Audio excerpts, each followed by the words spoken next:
I was born in Kabul, Afghanistan during the Afghan-Soviet conflict. A child who was born into war, that's all I knew.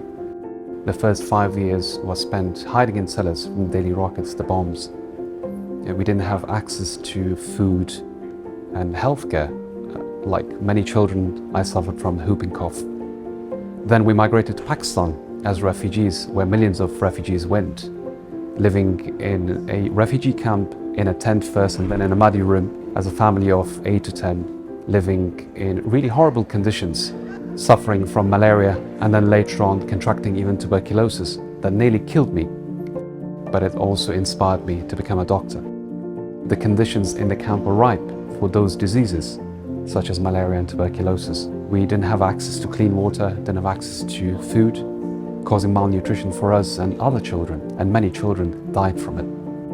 I came to the UK as a child refugee aged 15. I had little family support and hardly any education. I also brought in the scars of conflict in form of PTSD and deep anxiety that also impacted my education and social integration. So for mental health, the resources are already on their knees in many developed countries. They're absolutely non-existent in conflict zones and in many low-resource settings. So if we were able to create a system where mental health is given the support and the respect that it deserves, like the physical health, then we should be able to support refugees as well as the local populations.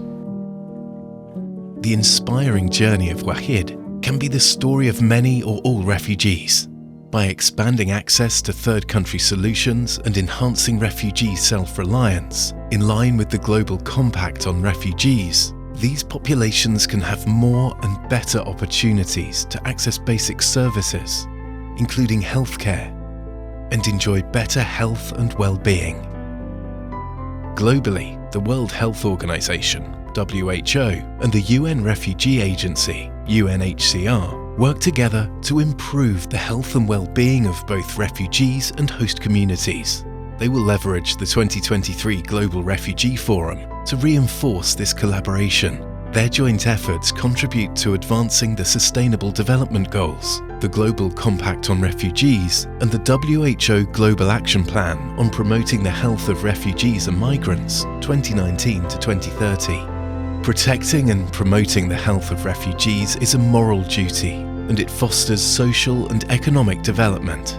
When refugees enjoy good health and well-being, they can actively contribute to and integrate into their host communities, easing their pressures.